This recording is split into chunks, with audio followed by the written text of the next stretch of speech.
નમસ્કાર મિત્રો, game over સિરીઝની અંદર આપનું હાર્દિક સ્વાગત છે।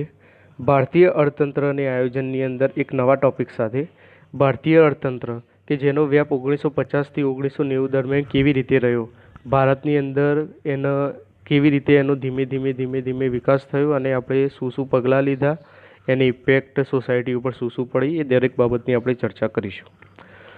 ભારત દેશ આઝાદ થયો ત્યારે 3 ઇકોનોમિક સિસ્ટમ દુનિયાની અંદર ચાલતી હતી। તેમાંથી આપણે કઈ ઇકોનોમિક સિસ્ટમ અપનાવી તેના માટે ઘણું બધું અસમંજસ હતું। 3 ઇકોનોમિક સિસ્ટમની આપણે વાત કરીએ તો ફર્સ્ટ વન છે socialism, second one capitalism, third one mixed economy. Socialism means સમાજવાદી અર્થતંત્ર, કેપિટલિઝમ મૂડીવાદી અર્થતંત્ર અને મિક્સ સમાજવાદી અને મૂડીવાદીમાં જે બાબતો સારી હોય તે બંનેને એડોપ્ટ કરીને એક મિક્સ્ડ ઇકોનોમિક સિસ્ટમ અપનાવી। ભારતે મિક્સ્ડ ઇકોનોમિક સિસ્ટમ અપનાવી છે, તેના વિશે આપણે આગળ જોઈશું। હવે આ ઇકોનોમિક સિસ્ટમ કોઈ પણ આપણે અપનાવીશું તેમાં કેવી રીતે ગુડ્સ એન્ડ સર્વિસ બનાવીશું, એની અંદર મજૂરો, શ્રમ પ્રધાન કે મશીનરી, એમાંથી કોનો કેટલો ઉપયોગ કરીશું તેના વિશે આપણે જોવાનું છે। કઈ રીતે લોકોમાં તે પ્રોડક્ટની વેચણી કરીશું, કેવી રીતે ડિસ્ટ્રીબ્યુટ કરીશું તેના વિશે આપણે જોઈશું। હવે આ ત્રણેય પ્રશ્નોનો જવાબ બજારના માંગ અને પુરવઠા પર નિર્ભર કરે છે, ડિપેન્ડ્સ કરે છે demand and supply. Okay, market ઇકોનોમીની વાત કરીએ તો બજારની અંદર જે પ્રોડક્ટની માંગ હોય તે બનાવવું અને નફા સાથે વેચવી, ડોમેસ્ટિક પ્રોડક્ટ તેમજ ફોરેન માર્કેટની અંદર, તેને આપણે કહીશું માર્કેટ ઇકોનોમી। જો કેપિટલની સરખામણીમાં લેબર સસ્તા હશે તો લેબરનો વધારે ઉપયોગ કરીશું અને લેબરની સરખામણીમાં જો કેપિટલ સસ્તું પડતું હશે તો તેનો ઉપયોગ કરીશું। ઓકે, કેપિટાલિસ્ટની આપણે વાત કરીએ તો તેની અંદર ગુડ્સની વેચણી લોકોમાં તેમની નીડ ઉપર નહીં પરંતુ ખરીદ શક્તિ પર આધારિત છે। યાદ રાખજો મિત્રો, કેપિટાલિસ્ટમાં ખરીદ શક્તિ ઉપર આધારિત છે, પ્રોડક્ટ્સ અને સર્વિસ બંનેની વાત કરે છે। ઇન શોર્ટ, જેના ખિસ્સામાં પૈસા હશે તે ખરીદી કરી શકશે। હવે આનું એક ઉદાહરણ આપણે જોઈએ। જો મકાનની નીચી પડતર હોય, બરાબર, એ ગરીબ માટે ખૂબ જ જરૂરી છે, પરંતુ આને માંગ તરીકે સ્વીકારાતી નથી। શામાં? કેપિટાલિસ્ટમાં। કેપિટાલિસ્ટ ઇકોનોમીમાં ખરીદ શક્તિ ઉપર આધારિત છે, એટલે કહીએ છીએ કે મકાનની નીચી પડતર કિંમત ગરીબ માટે તો જરૂરી છે જ, પરંતુ આની માંગ તરીકે કેમ નથી સ્વીકારાતી? કારણ કે ગરીબ પાસે ખરીદ શક્તિ નથી। સમજાય છે મિત્રો? ગરીબ ભલે ઈચ્છતો હોય કે પર્ટિક્યુલર મકાનમાં રહેવા માગતો હોય કે નંબર ઓફ જગ્યાએ રહેવા માગતો હોય, પરંતુ તે જગ્યા, તેનું મકાનની કિંમત આ એફોર્ડ કરી શકતો નથી, તેની ખરીદ શક્તિ નથી। તેથી કેપિટાલિસ્ટની અંદર ગરીબની માંગને ખરીદ શક્તિ તરીકે સ્વીકારાતી નથી। ઓકે, આ પ્રકારની વસ્તુઓ બનાવવાથી કે વેચવામાં પણ આવતી નથી। ડિપેન્ડ્સ ઓન ગરીબ। કેપિટાલિઝમની અંદર જેના જોડે પૈસા છે તે બાબતો, તે વર્ગ ખૂબ નાનો છે, એ વર્ગને અનુલક્ષીને જ પર્ટિક્યુલર પ્રોડક્ટ્સ બનાવવામાં આવે છે, પર્ટિક્યુલર વસ્તુ બનાવવામાં આવે છે, ના કે એવા વર્ગને ધ્યાનમાં રાખીને કે જેની પાસે ખરીદ શક્તિ નથી। આના કારણે નહેરુને આ ઇકોનોમિક સિસ્ટમ પસંદ ન હતી, કારણ કે સમાજનો સૌથી મોટો વર્ગ જીવનની ગુણવત્તા સુધારવાની કોઈ તક મળતી ન હતી। સોશિયાલિસ્ટની વાત કરીએ, સમાજવાદીની આપણે વાત કરીએ તો સમાજની જરૂરિયાતને ધ્યાનમાં રાખીને વસ્તુઓ બનાવવામાં આવે છે। આમાં જે લોકો માટે સારી બાબતો હોય તે ધ્યાનમાં લેવામાં આવે છે અને વ્યક્તિ દીઠ જરૂરિયાત ધ્યાનમાં લેવામાં આવતી નથી। સમાજવાદીની અંદર એક મોટા વર્ગને અનુલક્ષીને કામ કરવામાં આવે છે, પ્રત્યેક વ્યક્તિ દીઠ જરૂરિયાત ધ્યાનમાં લેવામાં આવતી નથી। ફોર એક્ઝામ્પલ, સરકાર નક્કી કરે છે કેટલા માલ સામાનનું ઉત્પાદન કરવું, કેવી રીતે તેની વેચણી કરવી, બરાબર છે। સમાજવાદી વિચારસરણીમાં મુખ્ય હેતુ શું હોય છે? વસ્તુની જરૂરિયાત, નહીં કે વસ્તુની ખરીદ શક્તિ। ક્લિયર છે? ઇન શોર્ટ, ગરીબને પર્ટિક્યુલર વસ્તુની જરૂર છે તો એની માંગ જે છે તે માંગને અનુલક્ષીને, એની માંગ સંતોષાય તે લક્ષીને સમાજવાદી અર્થતંત્ર પેદા કરવામાં આવે છે, ના કે ધનિકની ખરીદ શક્તિને આધારે। ક્લિયર છે? ગરીબ જોડે ખરીદ શક્તિ હોય કે ના હોય, જો એના જોડે માંગ છે તો એની માંગ સંતોષાશે સમાજવાદી અર્થતંત્રની અંદર। મિત્રો સમજો, કેપિટાલિસ્ટ એન્ડ સોશિયાલિસ્ટમાં શું ફરક છે? કેપિટાલિસ્ટ છે ખરીદ શક્તિ બેઝ ઉપર, જ્યારે સોશિયાલિસ્ટ છે માંગના બેઝ ઉપર। ક્લિયર છે? એક સરળ ઉદાહરણ આપણે સમજીએ કે સમાજવાદી અર્થતંત્રમાં મફત મેડિકલ સુવિધા, શ્વાસપ્રદ સુવિધા આપવામાં આવે છે। ક્લિયર? આગળ જોઈએ મિક્સ્ડ ઇકોનોમી। મિક્સ્ડ ઇકોનોમીમાં જેમ આપણે આગળ વાત કરી તેમ કેપિટલિઝમમાંથી અમુક સારી બાબતો લેવાની, સોશિયલિઝમમાંથી અમુક સારી બાબતો લેવાની, અને આને એક સરળ ભાષામાં આપણે જો સમજવું હોય તો પહેલાં શું કરવાનું, વસ્તુ અને સેવા બનાવવાની અને વહેંચણી કરવાનું કામ બજાર ઉપર સોંપી દેવાનું. હવે બજાર ક્યારે કેમ કરશે?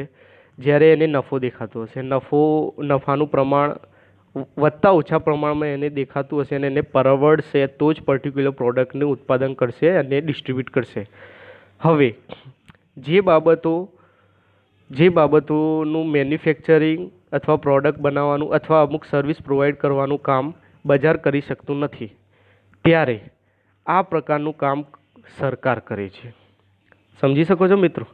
તેને કહેવાય છે મિક્સ્ડ ઇકોનોમી. ઇન શોર્ટ, જ્યાં બજારની અમુક ક્રાઇટેરિયા પૂરા થઈ જાય છે, એની હદ આવી જાય છે કે આનાથી વધારે હવે બજાર કરી શકશે નહીં, એની હદ ત્યારથી સરકારનું ચાલુ થાય છે. ક્લિયર છે મિત્રો? જ્યાં બજાર ઊભું રહે ત્યાંથી સરકાર એ બાબત એડોપ્ટ કરે છે. આ ટાઈપનું સ્ટ્રક્ચર કહેવાય મિક્સ્ડ ઇકોનોમી. હવે આ પર્ટિક્યુલર ઇકોનોમિક બનાવી, બરાબર. હવે આ ઇકોનોમી કેવી રીતે આપણે આગળ વધારવાની, તેના માટે શું શું કરવું, એનું એક સ્ટ્રક્ચર ઢાંચો તૈયાર કરવો ખૂબ જરૂરી છે. તો તેના માટે આયોજન પંચની રચના કરવામાં આવી. આયોજન પંચની રચના થઈ 15 માર્ચ 1950. આયોજન પંચ વિશે આપણે જોઈ લઈએ તો દેશના રિસોર્સિસનો કેવી રીતે ઉપયોગ કરવો, તેમાં સામાન્ય ધ્યેયો અને ચોક્કસ હેતુઓ કે જેને ચોક્કસ સમયમાં મેળવવાના હોય છે, એના માટે એક સ્ટ્રક્ચર પ્રદાન કરવું. કેવી રીતે સ્ટ્રક્ચર પ્રદાન કરવું? એક વસ્તુ સમજો. ભારત આઝાદ થયો 1947માં. 1950થી ધીમે ધીમે ભારતીય અર્થતંત્ર કેવી રીતે બનાવવું, શું બનાવવું, એનો યોગ્ય ડિસ્ટ્રીબ્યુટ કેવી રીતે કરવો, આ એક ટાઈપની પૂર્વ ભૂમિકા તૈયાર થઈ, બરાબર.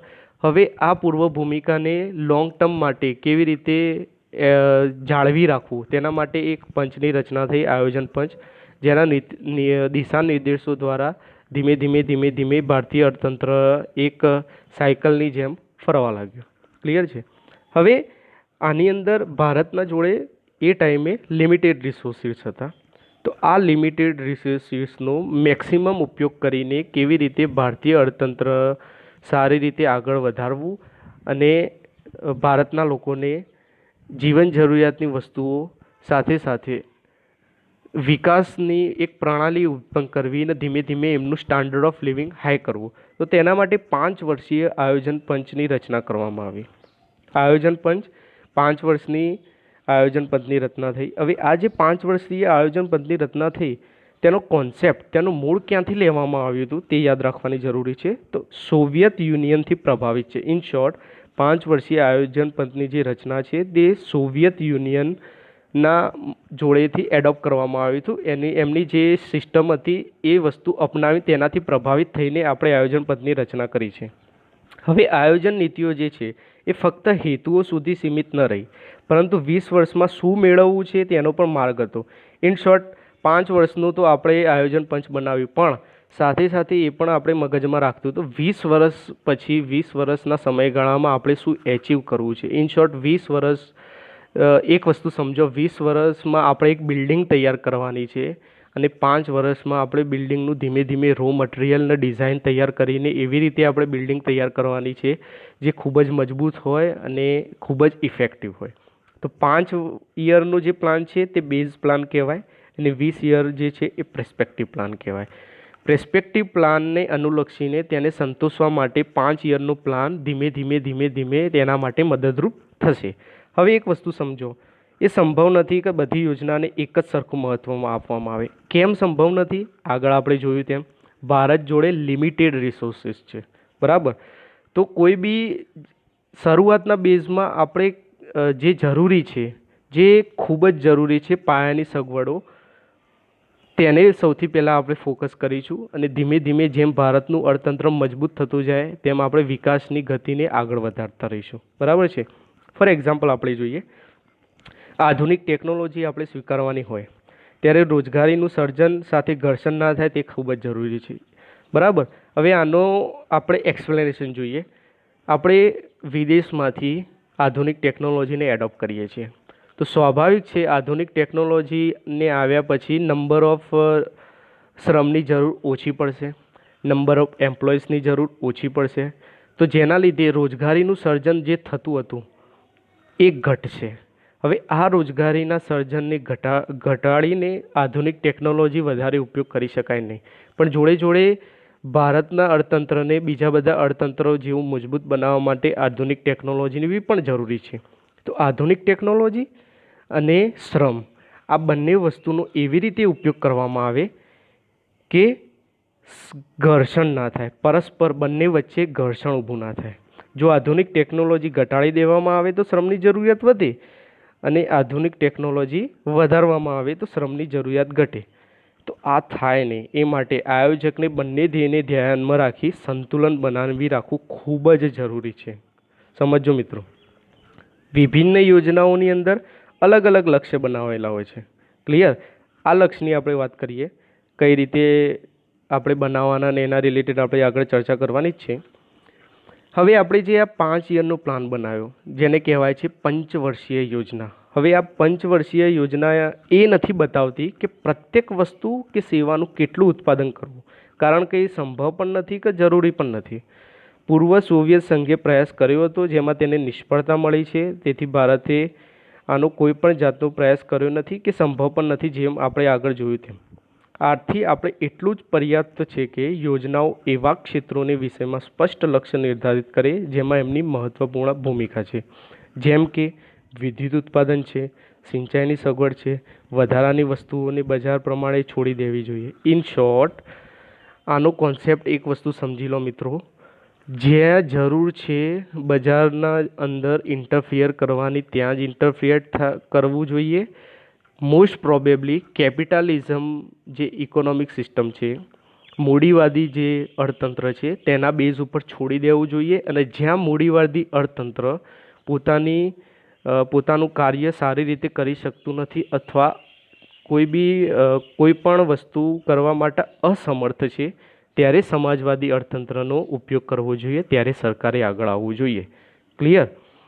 હવે આપણે આ જે કોન્સેપ્ટ બનાવ્યો 1950થી 1990ની આપણે જે વાત કરીએ છીએ, કોન્સેપ્ટ આયોજન પંચનો બનાવ્યો છે, બરાબર છે. હવે આ કયા કાયદાના અનુરૂપ છે તે યાદ રાખવું. પ્રધાનમંત્રી policy resolution, Indian policy resolution 1948, તેના અંતર્ગત આની રચના થઈ છે. અને આયોજન પંચનું ગઠન જે આપણે જોયું 15 માર્ચ 1950, તેના અધ્યક્ષ સ્થાને હતા પ્રધાનમંત્રી. અત્યારે પણ છે, અત્યારે નીતિ આયોગ આવી ગયું છે, તેના વિશે આપણે આગળ ચર્ચા કરવાની છે. ઓકે, પંચવર્ષીય યોજનાના લક્ષ્ય વિશે આપણે વાત કરીએ. તો આ પંચવર્ષીય યોજના આપણે બનાવી તો એનું મૂળ લક્ષ્ય શું છે એના વિશે આપણે જોઈ લઈએ. સ્પષ્ટ લક્ષ્ય 4 છે: વિકાસની વૃદ્ધિ કરવી, આધુનિકીકરણ કરવું, આત્મનિર્ભરતા પેદા કરવી અને સમાનતા લાવવી. પરંતુ એક કોન્સેપ્ટ યાદ રાખજો કે પંચવર્ષીય યોજનાની અંદર પ્રત્યેક યોજનામાં આ લક્ષ્યોનું સમાન મહત્ત્વ આપવું એ શક્ય નથી અને જરૂરી પણ નથી, કારણ કે આપણા જોડે રિસોર્સિસ લિમિટેડ છે. તો ડિપેન્ડ્સ કરે છે પર્ટિક્યુલર સમયની સિચ્યુએશન ઉપર, તે રીતે વધતા ઓછા પ્રમાણમાં લક્ષ્યને મહત્ત્વ આપવામાં આવે છે. ક્લિયર છે મિત્રો? આગળ આપણે કહ્યું તેમ જોઈ લો, સીમિત સંસાધનોના કારણે પ્રત્યેક યોજનાના લક્ષ્યનું ચયન એવી રીતે કરવામાં આવતું કે જેની પ્રાથમિક જરૂરિયાત હોય. પ્રાથમિક જરૂરિયાતને અનુલક્ષીને લક્ષ્યોનું ચયન કરવામાં આવતું પર્ટિક્યુલર પંચવર્ષીય યોજનામાં. હવે આયોજકો દ્વારા એ નિશ્ચિત કરાતું કે ચારેય ઉદ્દેશોમાં કોઈ અંતર્વિરોધ ના આવે. ઇન શોર્ટ, જે કોઈ પંચવર્ષીય યોજનાની અંદર આપણે પર્ટિક્યુલર લક્ષ્યની વધતા ઓછા પ્રમાણમાં મહત્ત્વ આપીએ છીએ, પરંતુ એ સાથે સાથે એ પણ નિશ્ચિત કરવામાં આવતું કે કોઈ પણ વચ્ચે અંતર્વિરોધ પેદા ન થાય. ફર્સ્ટ કોન્સેપ્ટ જોઈએ, વૃદ્ધિ. વૃદ્ધિ કઈ રીતે કરવી? તો દેશમાં વસ્તુ અને સેવાઓના ઉત્પાદનમાં વૃદ્ધિ કરવાની છે. એના અભિપ્રાય મેન કોન્સેપ્ટ શાના ઉપર છે? તો ઉત્પાદનની ક્ષમતાની વૃદ્ધિ ઉપર. ક્લિયર મિત્રો? ઉત્પાદનની ક્ષમતાની વૃદ્ધિ પર. રિયાલિટી, ઉત્પાદન, મૂડી અને સેવાની ક્ષમતામાં વૃદ્ધિ આપણે જોઈએ. સમજાય છે? મૂડી અને સેવાઓની ક્ષમતામાં વૃદ્ધિ વિશે આપણે જોઈએ તો પરિવહન, બેન્કિંગ જેવી સહાયક સેવાઓનું વિસ્તાર અને ઉત્પાદન કરવું ખૂબ જ જરૂરી છે. મૂડી અને સેવાની ક્ષમતામાં વૃદ્ધિ માટે 3 પોઈન્ટ 2 પોઈન્ટ યાદ રાખજો મિત્રો. પરિવહન અને બેન્કિંગ આ સહાયક સેવાઓ છે. આનો વિસ્તાર અને ઉત્પાદન કરવું ખૂબ જ જરૂરી છે. તો જ આપણે કહી શકીશું વૃદ્ધિ ઝડપથી થાય છે. ઇન શોર્ટ, અર્થશાસ્ત્રની ભાષામાં આપણે કહીએ આર્થિક વૃદ્ધિનો પ્રમાણિત દર તો જીડીપીની નિરંતર વૃદ્ધિ. જીડીપીની જેમ જેમ વૃદ્ધિ થશે તે પ્રમાણે આર્થિક વૃદ્ધિનો પ્રમાણિત દર પેદા થશે. હવે જીડીપી શું છે? Gross domestic product. એનું આપણે એક વ્યાખ્યા જોઈ લઈએ, એનો કોન્સેપ્ટ આપણે સમજી લઈએ. તો એક વર્ષની અંદર, એક વર્ષના સમયગાળાની અંદર દેશમાં થયેલું કુલ ઉત્પાદન અને સેવાનું બજાર મૂલ્ય. બીજું કંઈ યાદ રાખવાની જરૂર નથી, આપણે કોન્સેપ્ટ જ યાદ રાખવાનું છે. જીપીએસસી કોઈ પણ રીતે આડી અવળી રીતે પ્રશ્નો પૂછે, વિકલ્પો પણ ગમે તે આપે, પણ આપણને કોન્સેપ્ટ ખબર હશે તો કોઈ બી વસ્તુમાં આપણે કન્ફ્યુઝ થઈશું નહીં. આપણે ગોખવાનું નથી. અર્થશાસ્ત્ર, અર્થતંત્ર આ જે સબ્જેક્ટ છે એ ગોખવા માટે નથી, સમજી લેવાનું છે. અત્યારે તમે સમજી લેશો એટલે 5 વર્ષ પછી અંધારામાં ઊંઘમાં બી તમને કોઈ પૂછવામાં આવશે તો બી તમને ખબર પડશે. તો કોન્સેપ્ટ જ સમજવાનો છે. આપણે વ્યાખ્યા ગોખવાની નથી, વ્યાખ્યા લખવાની નથી, વ્યાખ્યા પૂછાતી પણ નથી. બરાબર. જીડીપી ઇન શોર્ટ શું? એક વર્ષની અંદર, એક વર્ષના સમયગાળામાં દેશમાં જે કુલ ઉત્પાદન થયું અને સેવા થઈ આનું બજાર મૂલ્ય એટલે જીડીપી. ક્લિયર? આગળ જોઈએ. જો જીડીપીને આપણે એક કેક માની લઈએ તો એ વૃદ્ધિ છે. સમજો, હું એક એક્ઝામ્પલ સાથે તમને સમજાવું છું વૃદ્ધિ શું છે અને ઉપભોક્તા સાથે અને કઈ રીતે સંકળાયેલું છે. એક કેક છે, બરાબર, એ વૃદ્ધિ છે. બરાબર. જીડીપી એક કેક આપણે માનીએ છીએ એટલે એ વૃદ્ધિ છે. તો સ્વાભાવિક છે જેટલી મોટી કેક થશે તેટલી કેક વધારે લોકોમાં વેચવામાં આવશે, એટલા વધારે લોકો આરોગશે, એટલા વધારે લોકો ખાશે. તો જેટલી મોટી કેક એટલા મોટા ઉપભોક્તા. બરાબર. જો ભારતીય લોકોને અધિક સમૃદ્ધ અને વિવિધતાપૂર્ણ જીવન જીવવું હશે તો વસ્તુઓ અને સેવાઓનું વધારે ઉત્પાદન કરવું પડશે. સમજાય છે મિત્રો? તમારે અધિક સમૃદ્ધ અને વિવિધતાપૂર્ણ જીવવું હશે તો કેક મોટી બનાવવી પડશે. કેક મોટી બનશે તો જ વધારે ખાઈશું. સમજી લેજો. હવે આ જીડીપીની આપણે વાત કરી. જીડીપીની અંદર કયા કયા ક્ષેત્રો આવે છે તેનું કોન્સેપ્ટ આપણે જોઈએ. હવે જીડીપીની અંદર મેન 3 ક્ષેત્રો છે: કૃષિ ક્ષેત્ર, ઔદ્યોગિક ક્ષેત્ર અને સેવા ક્ષેત્ર. આ ક્ષેત્રોના યોગદાનથી જ અર્થવ્યવસ્થાનો ઢાંચો તૈયાર થાય છે અને દેશ પ્રમાણે તેમનું યોગદાન પણ અલગ અલગ ટકાવારી ધરાવતું હોય છે. પંચવર્ષીય યોજનાની વાત કરીએ તો પંચવર્ષીય યોજના બનાવવામાં નોંધપાત્ર વ્યક્તિ કોણ છે? પી મહાલનોબિસ. આ નામ યાદ રાખજો, પી મહાલનોબિસ. પી મહાલનોબિસ વિશે એક સંક્ષિપ્તમાં આપણે ચર્ચા કરી લઈએ. તો ભારતીય યોજનાના નિર્માતા મનાય છે. તેમનો જન્મ થયો છે 1883 કલકત્તાની અંદર. આંકડાશાસ્ત્રીય વિષયના યોગદાન માટે તેમને ઇન્ટરનેશનલ ફેમમાં સ્થાન આપવામાં આવ્યું હતું અને 1946ની અંદર બ્રિટન રોયલ સોસાયટીની અંદર મેમ્બરશિપ ધરાવતા હતા. તેમણે કલકત્તાની અંદર ઇન્ડિયન સ્ટેટિસ્ટિકલ ઇન્સ્ટિટ્યૂટની શરૂઆત કરી હતી. આ જે છે કલકત્તાની અંદર ઇન્ડિયન સ્ટેટિસ્ટિકલ ઇન્સ્ટિટ્યૂટ ISI, જેની એક જનરલ પ્રસિદ્ધ થાય છે પબ્લિકલી, એનું નામ છે સાંખ્ય. ISIની જનરલ છે સાંખ્ય. ISI means Indian statistical institute. Okay. હવે બીજી પંચવર્ષીય યોજનાના સમયે મહાલનોબિસે ભારતના આર્થિક વિકાસના હેતુ ભારત અને વિદેશોમાંથી પ્રતિષ્ઠિત અર્થશાસ્ત્રીઓને આમંત્રિત કરવાની સલાહ આપી હતી. કઈ પંચવર્ષીય યોજનાના સમયે મિત્રો? બીજી પંચવર્ષીય યોજનાના સમયે. સેવા ક્ષેત્રની આપણે વાત કરીએ. સેવા ક્ષેત્ર ડાયરેક્ટ કેમ લઈએ છીએ તે તમને ઓટોમેટિક સમજાઈ જશે. અત્યારે ચર્ચા થાય છે, ડિસ્ક્રિપ્શન પાછળ આવશે. અત્યારે કોન્સેપ્ટ રાઇટ આપણે સમજીએ છીએ. સેવા ક્ષેત્ર શું છે? તો દેશના વિકાસની સાથે સંરચનાત્મક પરિવર્તન આવે છે, પરંતુ ભારતનું પરિવર્તન થોડુંક વિચિત્ર છે. કેમ વિચિત્ર છે તે આપણે સમજી લઈએ. સામાન્યપણે શું હોય? જીડીપીની અંદર કૃષિની ટકાવારી વધુ હોય. જ્યારે ભારતીય અર્થતંત્રની શરૂઆત થઈ 1947ની વાત કરું છું, 48, 49, 50, શરૂઆતના સમયમાં જીડીપીની અંદર કૃષિ ક્ષેત્રનો ખૂબ જ મોટો ફાળો હતો અને કમ્પેર ટુ વિકસિત દેશોની આપણે જોઈએ તો જેમ જેમ ટાઈમ જાય છે, શરૂઆતમાં કૃષિ હોય, જેમ જેમ ટાઈમ જાય તેમ મેન્યુફેક્ચરિંગ યુનિટનો ફાળો વધતો જાય અને કૃષિનો ફાળો ઘટતો જાય. પણ ભારતમાં કંઈક અલગ થયું છે. આપણે જોઈએ શું અલગ થયું છે. આપણે આગળ વાત કરી તેમ જનરલી શું થાય છે, કૃષિની ટકાવારી ઘટે છે, મેન્યુફેક્ચરની ટકાવારી વધે છે. ઓકે, સેવાઓના અંશદાન બીજા બે ક્ષેત્રોથી વધી જાય છે. ક્યારે? ત્રીજા ચરણમાં. પહેલા ચરણમાં કૃષિની ટકાવારી ઘટે, બીજા ચરણમાં મેન્યુફેક્ચરની ટકાવારી, પહેલા ચરણમાં કૃષિની ટકાવારી વધે, બીજામાં મેન્યુફેક્ચરિંગની ટકાવારી વધે, થર્ડ ચરણમાં સેવા ક્ષેત્રની ટકાવારી વધે. અને ભારતમાં શું થયું, શરૂઆતના ક્ષેત્રમાં જીડીપી 50%થી વધારી હતી કૃષિ ક્ષેત્રમાં. બરાબર છે. અને 1990 આવ્યું ત્યાં સુધીમાં સેવા ક્ષેત્રનો અંશ 40.59 થઈ ગયો, જે કૃષિ અને ઉદ્યોગ બંને કરતાં વધારે હતો. સમજાય છે મિત્રો? શરૂઆતમાં કૃષિનો વધારો હતો, મેન્યુફેક્ચર ઓછું હતું, સેવાનો એનઓપીથી પણ ઓછું હતું.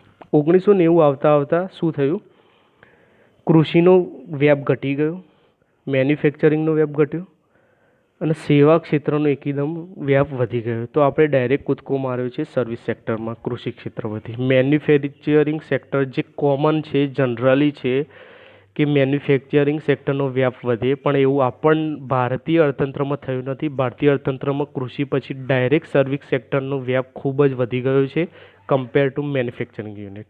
ક્લિયર? અને 1991 પછી સેવા ક્ષેત્રનો વ્યાપ સતત વધતો રહ્યો, જેના કારણે વૈશ્વિકીકરણનો ઉદય થયો. વૈશ્વિકીકરણ, ગ્લોબલાઇઝેશનનો ઉદય થયો. મોડલાઇઝેશનની વાત કરીએ, આ આપણે વાત કરીએ છીએ 1950થી 1990 દરમિયાન. આધુનિકીકરણ કેવી રીતે થયું? સમયના અનુસંધાને.